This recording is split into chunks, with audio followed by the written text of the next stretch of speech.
They are just a killer live band.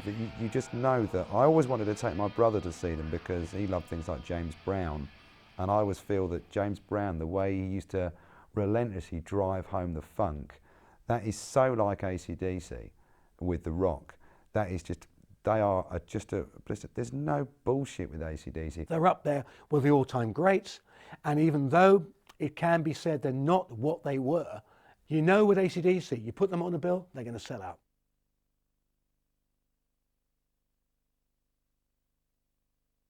I think AC/DC had always wanted Phil Rudd back. I think when they fired him back in 82, 83, during the Flick of the Switch sessions, it wasn't, that's it, you're out, you're never coming back. I think they always knew he was the guy for the band, but had to wait for the right time. They had to know he'd clean himself out.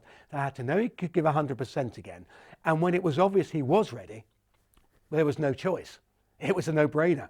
Sorry, Chris Slade's a great drummer. He's not an AC/DC drummer. Neither was Simon Wright. Time for Phil Rudd to return behind the stool. Time for the only man who should ever drum for AC/DC to be back behind the kit. If Phil Rudd says he's ready to come back, then Chris Slade has to go. It's that simple. You can't just go, well, sorry, Phil, you left the band. Because Phil Rudd is the drummer in AC/DC, and he's the only drummer that the fans want. And that's tough on Chris Slade, because Chris Slade is a fantastic drummer. You don't play in a band with Paul Rodgers and Jimmy Page if you're a useless drummer.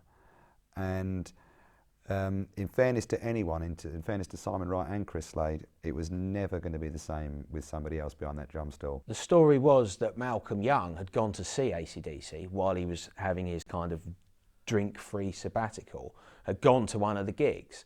And I remember interviewing Malcolm in the very early 90s, and he basically came away from the gig and said, well, it's interesting, first time he'd seen an AC/DC show, but basically that drummer has to go. And you know, you listen to the drummer, Chris Slade's a fantastic drummer, but the drummer for AC/DC will always be Phil Rudd. The power was back. And it's strange to think about Simon Wright and Chris Slade as not having the power. They do, they can bash as hard as anybody. What I mean by power is a real focus of energy.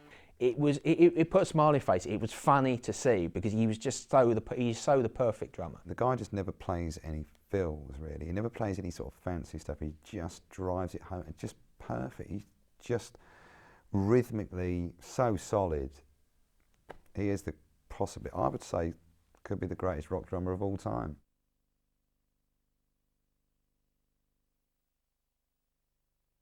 Getting Rick Rubin to produce Ballbreaker in 1995, I think it was quite an inspired choice because he'd obviously done a lot of stuff with the Beastie Boys and so on. He was a hip producer, he was a hip name to drop. Rick Rubin always wanted to work with AC/DC. It was one of his dreams, going way back to the 80s. I remember the first time I met Rick, this is about mid-80s, 85, and he always said that his ultimate band was AC/DC.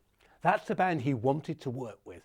So he finally got the opportunity to work with his heroes. Anyone who's followed Rick Rubin's career would know that he would have been dying to produce AC/DC, and it would have been an absolute dream come true. When they finally went, okay, we'll do an album with you, there's no doubt about it, AC/DC needed a good producer, and I still think they always do need a good producer. I'm not a big fan of Rick Rubin's production, to be honest. I think Electric by the Cult is the worst sounding album that they've ever released. I am convinced he did the Cult's Electric album because he wanted to do an AC/DC style album almost as a demo to show them what he could do, and finally got his wish.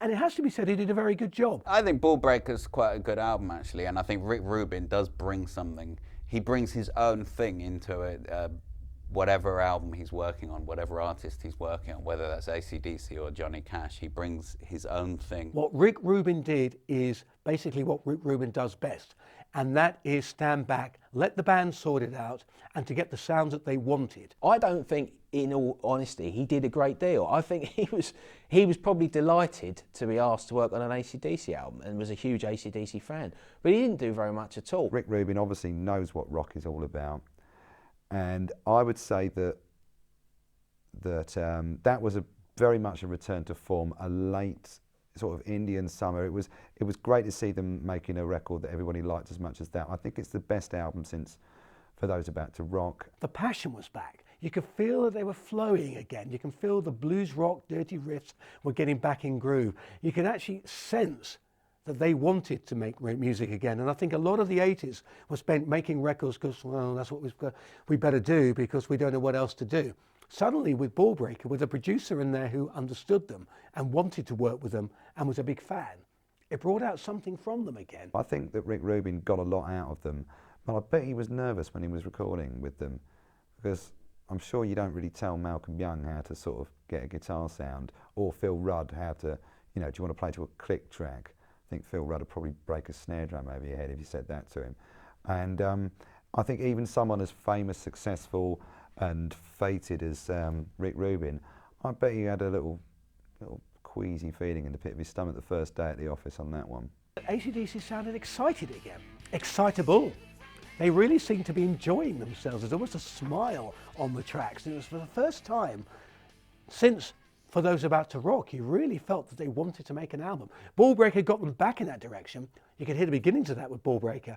But after a near 6-year gap, suddenly AC/DC went to the studio, did Stiff Upper Lip, and it sounded like they wanted to make a record. Stiff Upper Lip was a big comeback album for AC/DC, but I don't think this is necessarily anything to do with the quality of the record. I mean, it's to do with the fact that I think by that stage, people generally, rock music fans, were a little less blinkered about stuff generally, and people suddenly realised AC/DC were a good time band, they were a fun band, and particularly a great live band. Records for AC/DC these days are a means of telling the world that they're going to go on tour.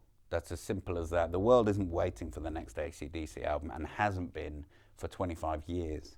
That was the reason that album sold, that was the reason the tour worked really well. A lot of people who possibly, a lot of rock fans who maybe ignored them, woke up to that fact and went along to see them. Again, the credibility of doing an album with Rick Rubin had helped that along. They were getting written about more, there were loads of magazines writing about them and so on. And, you know, again, they became quite briefly quite a fashionable band.